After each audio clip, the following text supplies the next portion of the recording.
Hi, and welcome to Art Inspiration with VKH. I'm Veronica, the V in the VKH. I have been an amateur artist for 4 years, the last 2 years focusing on watercolor. And I have been a teacher and I work in education for the last 24 years. So I love teaching and I love art. So welcome to my channel and welcome to Art with me. Okay, so in this video, we are going to take what we did in our previous episode, which was episode 5, where we started a landscape watercolor painting, and we're going to add some details. Last time we learned wet on wet technique, which is where you take your brush, dip it in clean water, get the paper wet, not puddled, and then add color. And you can see now after we did that, this is what it looks like now that it's dried. We did the similar technique on the bottom with the start of the grass. We'll add some more details later. And we did a combination wet on wet, wet on dry technique with the water part right here in the middle.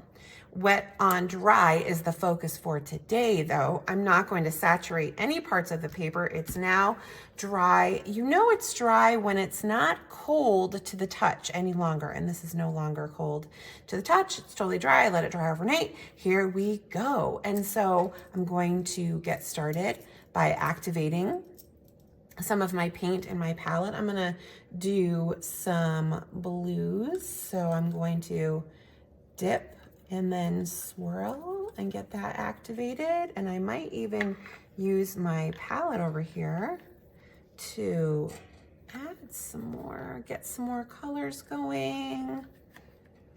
I'm going to want to use some, I think maybe we'll use some peaches for that too. So we're going to dip that in there, and I'm gonna make some peach. We'll also use this peach for, we're gonna have a small little beach area on this island, so that will help us there. And then I might want some more kind of browns to go in the back of the mountain. So maybe a little brown, not very much, just a little bit to get us started. And then I'm gonna want some of this turquoise in the back ground with our mountain, because our mountain is going to reflect the sky a little bit and the ocean. So we'll add a little bit down there, and then we can mix as we go. Okay, so I'm going to use this rounded tip brush because I'm going to start to add some details to the background. I'm going to get my brush wet using my clean water cup, and then I usually tap any excess off. Again, I don't want water droplets on here.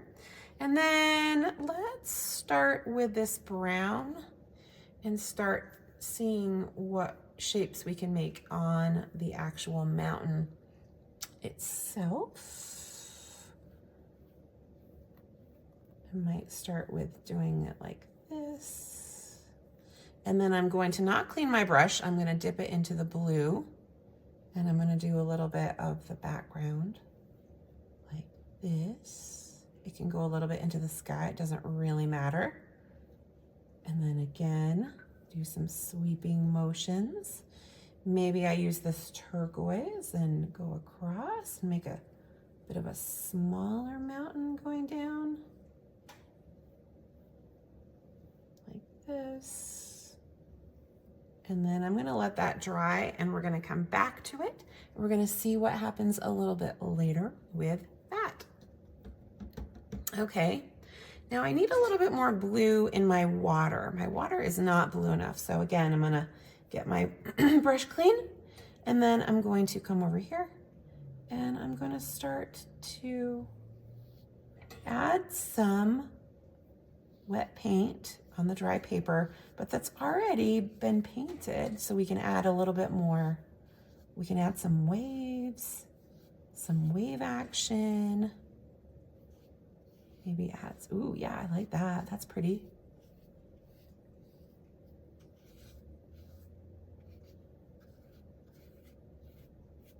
Okay, I'm gonna spread this out by getting this a little bit wet, because that's the great thing about watercolors. You can just, if you don't like how it landed, great, get it wet, spread it again.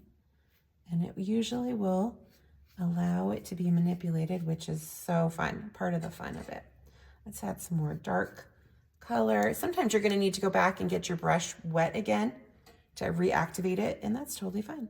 Just get it wet, dip it in the paint, and then manipulate it how you will.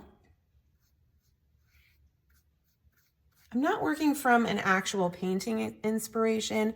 We will do that in another painting. I'm just kind of playing with it so you can see the techniques. Okay, let's go down here and I'm going to show you how I would add some details on, and you know what, I'm going to actually need to reactivate some new paints. I'm going to show you how I would start to build layers of trees on my little island. So I'm going to use a light green, and I might put my light green over here in my palette so I can have some to pull from. Get that some more wet.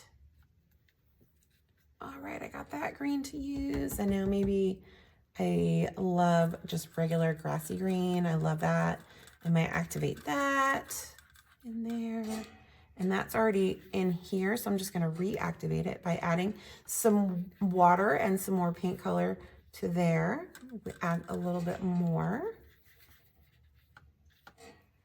Okay, we're gonna start, clean that off a little bit more so it's nice and clean. Okay, so we're gonna start by using, I love this brush. This is one of my favorite kind of brushes. It's got a square tip to it. I don't know if you can see that. I love a square tip because I can do a lot of things with detail. So if I'm gonna do a tree, I'm gonna come over here and I'm just gonna start, I'm just pushing down, kind of like I'm making a Christmas tree. If this were a Christmas tree drawing. In the effect of trying to get some tree shapes going. And I'm just literally pushing down, straight down with the tip of the brush. And I'm just as if I were a little kid making a Christmas tree. And this is gonna start to build the background of some trees I can do. Maybe I'm gonna switch and try this green and try a little tiny one over here. I can go into the water because we know trees certainly would overlook the water. And I might fill in this space in the back with another one. Maybe we have some right here that go up like this. And again, I'm just gonna try and bang out some shapes. And I can go over it. See how what I'm doing? I'm going over it to blend a little bit. And then I'm gonna let that dry, and then I will come back and add some more layers to that. Let's see how this is doing. This bottom part is cold. So I'm gonna let that go for a little tiny bit longer. And since I have my green activated, I'm gonna come through here and let's see what happens if I make some grass here in the front.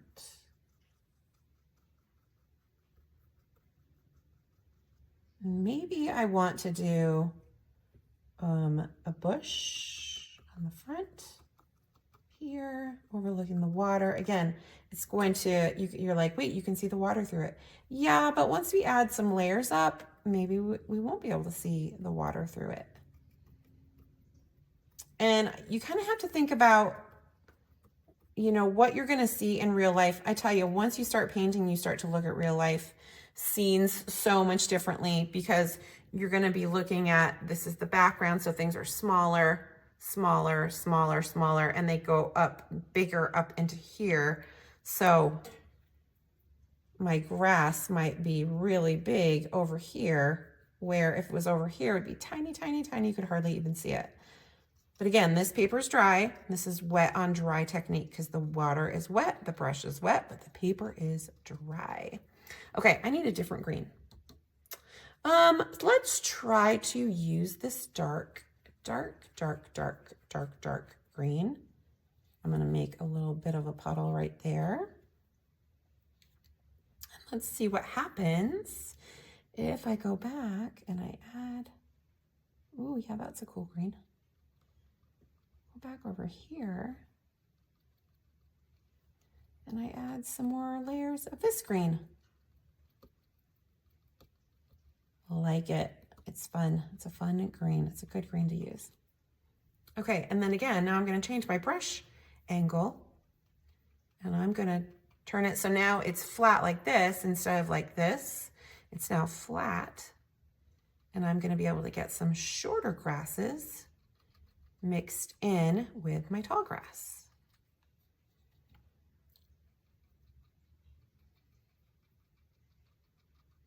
I like it. That looks pretty. Nice. And you can see like we're just building in the layers.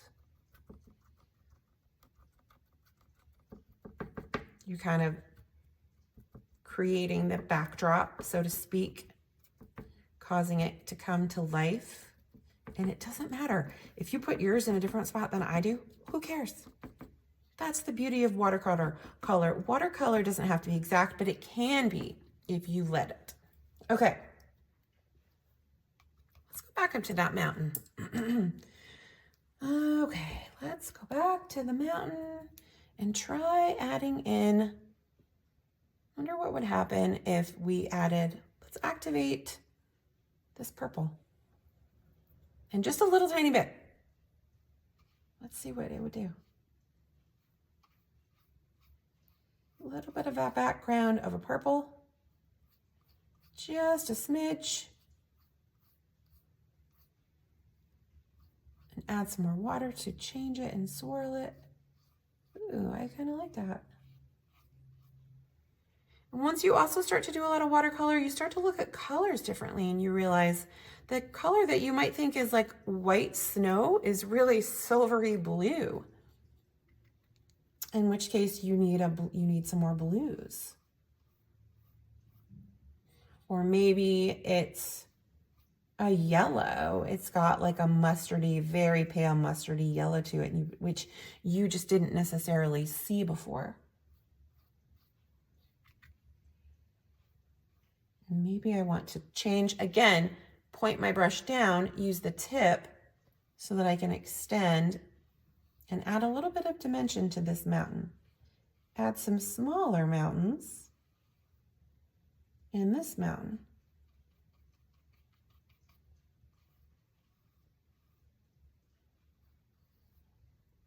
Okay. I like how that's looking so far. Clean that brush. Okay, everyone, I apologize. I was doing this part down here and I didn't realize you couldn't see it. So I'm just gonna add this little tiny video clip. Okay, so to do that, I used my brush that has the thin tip, and then I dipped it directly right into the brown over here. And that's where I just made my long stems for my grass, just like that. And I apologize that you couldn't see it on the other video, but hopefully that helps you, give you a little bit more sense.